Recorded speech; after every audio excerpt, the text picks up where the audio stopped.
parte del Instituto Nacional de Salud. ¿Qué se puede conocer al respecto? Buenas tardes. Muy buenas tardes para todos. Me encuentro acá en compañía de la doctora Liliana Zuleta, directora de Vigilancia en Salud Pública, y quien fue la profesional responsable de recibir esta visita del doctor Hernán Quijada.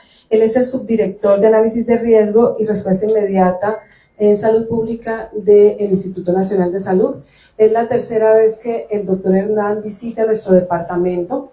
Inicialmente, cuando se hace un diagnóstico, él encuentra pues que el departamento debe mejorar en muchos aspectos en vigilancia. Todo esto de nuestra pandemia o de la pandemia por COVID hizo que de alguna manera entidades como el Instituto Nacional de Salud pusieran sus ojos un poco más en lo territorial y empezaran a medir cuál era la capacidad que los territorios tenían para dar respuesta a este tipo de situaciones en salud pública que pusieron en jaque a todo el mundo.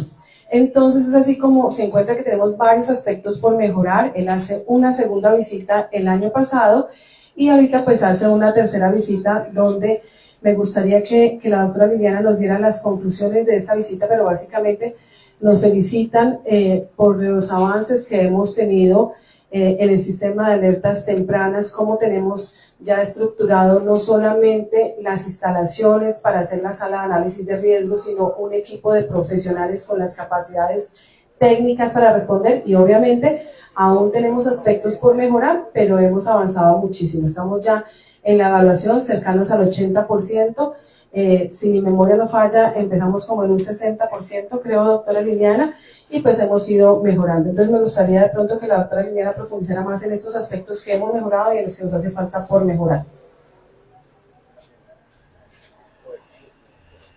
Bueno, muy buenas tardes para todos. Muchas gracias, doctora María Costanza. Hoy recibimos o finalizamos una visita que comenzó el día de ayer por parte de funcionarios del Instituto Nacional de Salud desde la Subdirección de Análisis de Riesgo y Respuesta Inmediata en Salud Pública. El departamento de Casanare se ha caracterizado por ser fuerte en sus procesos de vigilancia. Sin embargo, ante esta situación de pandemia, pues como lo dice la doctora, todo se volcó a COVID y fue necesario fortalecer los procesos frente a los demás eventos de interés en salud pública. Vigilamos aproximadamente 105 eventos de interés en salud pública en el territorio nacional y Casanare pues no es ajeno a este sistema de vigilancia implementado. Dentro de estas lecciones que nos dejó la pandemia está la implementación de los sistemas de alertas tempranas, que consisten en la identificación de alertas y señales que nos permitan orientar acciones en salud pública. Es así como en el departamento en este momento ya tenemos implementado un sistema de alertas tempranas que incluye el monitoreo de medios dentro de nuestras fuentes de información, así como todos los eventos que ingresan a través del sistema regular de vigilancia en salud pública. Precisamente, al hacer la verificación de las condiciones mínimas y básicas, pues el departamento de Casanare sacó una muy buena calificación, con algunas cosas por mejorar, pero con la conclusión en que es un sistema que está establecido, fortalecido, que requiere algunas mejoras en el marco de todos los procesos de mejora, que responde a las necesidades del departamento y a lo que la normativa nos está solicitando en este momento.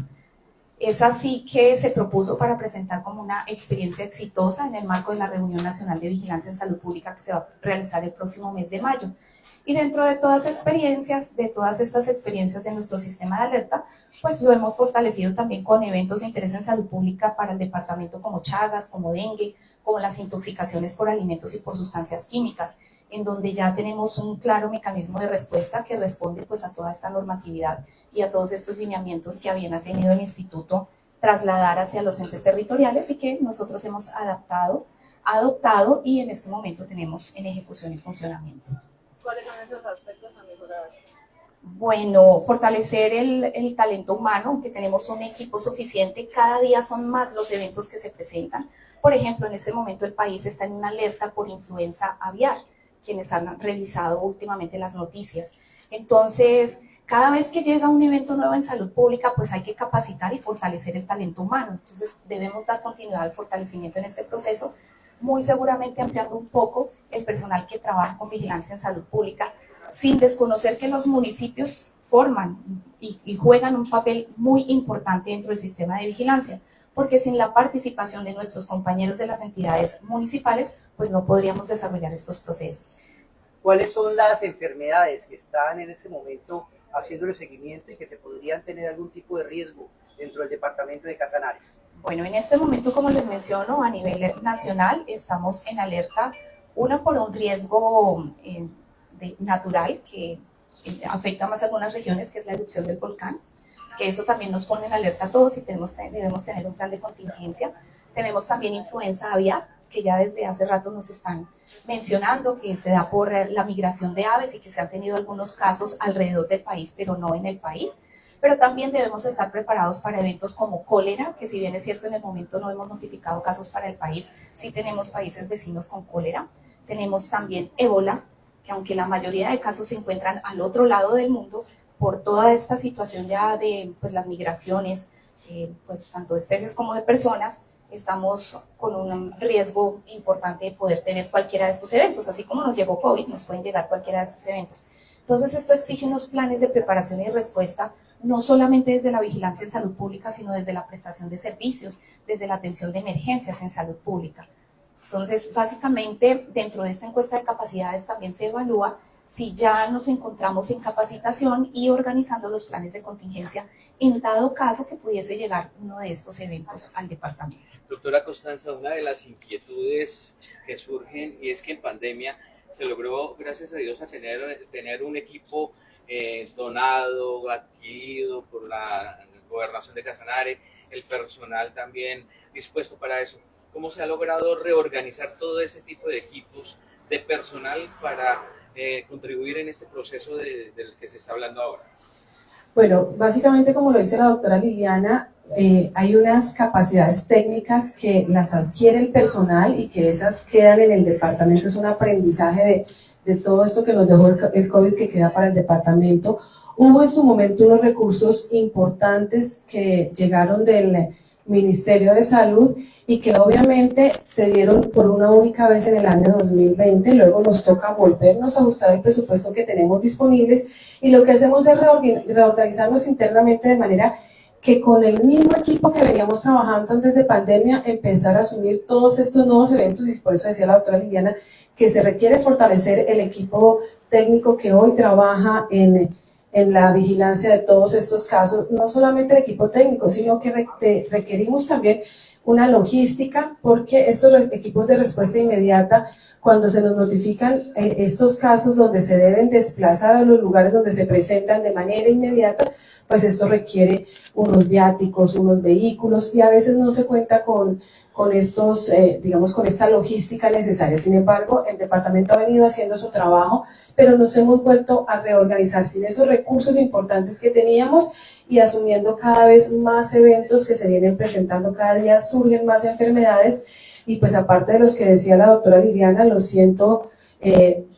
más de 100 eventos que vigilamos en salud pública y que para algunos eventos de estos Casanare es zona endémica. Entonces el trabajo que se hace desde vigilancia es bastante fuerte. Ustedes lo vieron también desde el laboratorio, vigilando los riesgos también que se puedan presentar tanto en el consumo como en el ambiente. Doctora Constanza, en su reciente visita a Yopal, el viceministro habló de la presencia en este departamento del Instituto Nacional de Salud. ¿Eso depende única y exclusivamente de que se apruebe la reforma de la salud o según su conocimiento ante esa instancia nacional?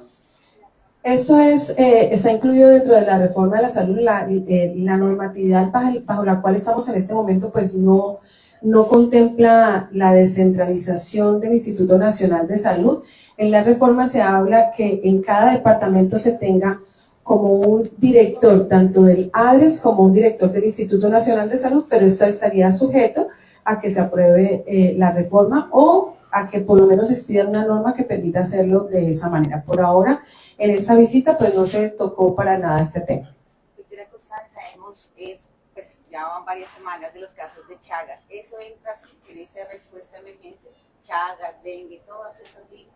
Claro que sí. En estos últimos 5, o los casos de Chagas agudo que hemos tenido, que son 5, los que se han reportado en el transcurso del 2023 y 20 crónicos, En los casos de Chagas agudo, inmediatamente se hace una sala de análisis de riesgo y se activa el equipo de respuesta inmediata. Estos casos han estado ubicados en el municipio de Támara, un bebé de 4 meses, 2 adultos de 38 años en el municipio de Yopal, un bebé de 14 meses en el municipio de Pore y un adulto de 55 años proveniente del municipio de Tauramena. Es importante resaltar que aunque todos estos casos provienen de municipios, el único que en este momento está aportando al diagnóstico es el Hospital Regional de la Orinoquía, y por eso también vemos la necesidad de fortalecer las capacidades del personal médico de las entidades de primer nivel en el diagnóstico. ¿Qué tenemos acá? Pues un personal que rota, en su gran mayoría tiene una alta rotación, son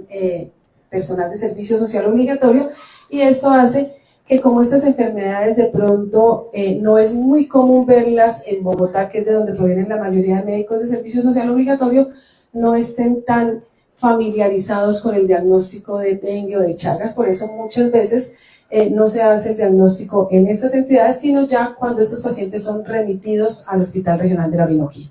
Doctora Constanza, el aumento del mosquito acá en Casanare, de zancudo, es impresionante. ¿Cómo van los temas? ¿Cómo va el tema del dengue clásico, del dengue hemorrágico acá en el departamento? Bueno, el departamento tiene únicamente en este momento en brote al municipio de Villanueva. Estuvimos realizando acciones de control químico y cerco epidemiológico la semana anterior a Semana Santa, en Semana Santa, y la semana posterior a Semana Santa. El resto del departamento pues está en zona de alarma, pero de alguna manera, pero se encuentra está en zona de control, pero solamente tenemos en epidemia Villanueva. Doctora Constanza, ¿qué peligro resiste para la vida el Chagas? ¿Cómo se manifiesta? ¿Cuáles son los síntomas? ¿Y cómo las personas pueden creer que tienen Chagas, o qué tiene que hacer alguien que considere que tiene Chagas de acuerdo a lo que usted nos diga? Bueno, yo voy a responder, pero quiero que la doctora Liliana también me complemente. Muchas personas con Chagas pasan asintomáticos, pero el Chagas agudo suele presentar, digamos que el síntoma más común es la fiebre por encima de 38 grados, dolor en las articulaciones, dolores musculares, dolor de cabeza, algo de digamos, astenia, desánimo, ¿cómo? Similar al dengue. Debilidad, gracias. Sí, son los síntomas, son muy similares a los del dengue, y hay un signo que se presenta también algunas veces, o varios signos que se presentan algunas veces, que uno de ellos es el signo de Romaña, que es un edema en el párpado superior e inferior. En los párpados del ojo se presenta este edema, o si se presentó por transmisión vectorial, es decir, la picadura del vector, se presenta un enrojecimiento en el lugar, como cuando se pica un insecto y se presenta una infección ahí. No sé cómo quieras complementar ahí. ¿El Chagas es curable? Sí, señor. Depende La de la enfermedad fase. de Chagas, de acuerdo a su fase, puede tener cura o no. Chagas se divide específicamente en Chagas agudo, Chagas crónico y una fase indeterminada. El que tiene mayor letalidad es el Chagas agudo, y es el que se presenta con las características que ya nos mencionaron. Principalmente personas que provienen del área rural, que tengan fiebre recurrente de más de 15 días, y pueden presentar otras manifestaciones como vómito, diarrea, edema o inflamación en la cara. Pues el signo de Romaña es específico, pero también inflamación en toda la cara, miembros superiores y miembros inferiores. Estos son típicas manifestaciones de un Chagas agudo. Es decir, ¿cuándo se presenta este Chagas agudo? Más o menos entre los 3 y 21 días después de o haber sido picado por un pito que esté infectado, o haber ingerido alimentos contaminados con materia fecal de pito, que tienen ahí el vector, que es el parásito, que es el Trypanosoma crucis, por alimentos contaminados también por excreciones de los paras o zarigüeyas, que son reservorios, por consumir carne contaminada, por ejemplo, de armadillo o de cachicamo, que a veces se acostumbra, o la sangre del armadillo y del cachicamo, o cachicamo cruda. Aquí tenemos también un importante factor de riesgo. Entonces, esas manifestaciones son muy agudas de ese Chagas agudo, y si no se detecta a tiempo, tiene una alta letalidad. Por eso es tan importante. ¿De todos los armadillos o los que están contaminados con el vector? Con el parásito. El armadillo es un reservorio contaminado con el parásito, que es el Trypanosoma cruzi. si el armadillo no está contaminado, pero ¿cómo saber si están contaminados o no? Entonces hay que prevenir. El armadillo también transmite la lepra, ¿no? También es uno de los reservorios de la lepra. ¿Qué otros reservorios tiene el armadillo? Para aquellos que les gusta mucho el armadillo y que chicanean por Bueno, en resto. este momento que tengan eventos de interés en salud pública y para el departamento, encontramos que pueden estar La lepra y el Chagas. Chagas, sí señor. Entonces, esa es la fase aguda. La fase crónica es la que detectamos generalmente ya en los adultos mayores y ya es cuando se empiezan a presentar afecciones cardíacas. Sí, cuando se detecta, porque ya los adultos mayores consultan porque tienen mucha debilidad, porque tienen presión o presión en el pecho y les mandan a hacer sus pruebas, están positivas y ya presentan compromiso cardíaco. Entonces ahí se detectan y muy seguramente ellos se infectaron cuando eran niños. Pudieron tener una fase aguda que no fue muy fuerte o estar en latencia y ya cuando son adultos desarrollan la enfermedad. Por eso es tan importante fortalecer el diagnóstico en la fase aguda, porque si los detectamos en esos periodos de fiebre, tienen tratamiento y no van a presentar complicaciones y vamos a evitar la muerte. Cuando no se detectan, ya llegan a ser adultos mayores o personas mayores, y es cuando vienen las cardiopatías, las complicaciones, el alto costo y demás. Por eso es que el departamento de Casanare ha fortalecido tanto sus procesos, y aquí lo enlazo con lo que nos mencionaba la compañera, de cómo este sistema de alertas tempranas ha contribuido a que actuemos oportunamente frente a los casos de Chagas. Entonces, en el país somos referente de la atención de los casos agudos, porque tenemos muy bien estructurada la manera de investigarlos, cómo los abordamos desde el punto de vista epidemiológico, entomológico, cómo lo hacemos también desde la prevención y la educación en salud. Entonces, esto nosotros lo denominamos la inteligencia epidemiológica, y cómo el componente de laboratorio es esencial, desde el laboratorio de primer nivel hasta el laboratorio de salud pública. Entonces, pues efectivamente Chagas es un modelo para mostrar de este sistema de respuesta inmediata y de alertas tempranas para el departamento, que lo podemos también aplicar a otros eventos de interés. O sea, somos nosotros de Chagas. No lo decimos nosotros, lo dicen las instituciones que nos han visto trabajar durante más de 10 años en el tema. Hace muchos años, cuando se empezó a hablar de Chagas en Casanare, quienes adquirían esa enfermedad se quejaban mucho por lo costoso del tratamiento, incluso si mal no recuerdo, había que traer un medicamento de Brasil. ¿Cómo es eso ahora? Es decir, ¿es fácil el acceso a los medicamentos, a un tratamiento? En este momento el tratamiento para Chagas es totalmente gratuito, es suministrado por el Ministerio de Salud. Hay que hacer todo un procedimiento, la persona debe consultar a su servicio de salud, le hacen el diagnóstico a través de 2 pruebas de diferente principio. Después de que el paciente está confirmado, le mandan a hacer unos exámenes para ver si es candidato o no, porque de todas maneras es un tratamiento que puede tener efectos adversos. Entonces, no a todo el mundo se le puede dar, no porque no, o por el grupo de edad o por eso, sino por su condición fisiológica. Pero en este momento hay disponibilidad de tratamiento. Toda persona diagnosticada tiene derecho a su tratamiento con todos los exámenes paraclínicos que nos van a asegurar que el tratamiento es efectivo y que además no va a tener reacciones adversas. Pero el Chagas se puede curar. Doctora Constanza, volviendo al tema de la evaluación, ya haciendo los ajustes, ¿tendrán una nueva evaluación? ¿Vendrán al departamento? ¿En qué tiempo? 14 de julio. Sí, estos procesos son continuos. El 14 de julio regresa nuevamente el Instituto Nacional, esperamos que venga nuevamente el doctor Hernán, pues por la capacidad técnica que tiene y además porque es una persona que tiene voz dentro del Instituto Nacional de Salud. Entonces el 14 de julio recibiremos la visita de él, obviamente las observaciones que él deja de estas acciones de mejora, estaremos implementando estaremos implementando unas acciones de mejora que nos permitan en la próxima evaluación que tengamos estar por encima del 80% y, como lo dice la doctora Liliana, seguir siendo un departamento referente para el país en todo lo que son sistemas de alertas tempranas. Muchas gracias.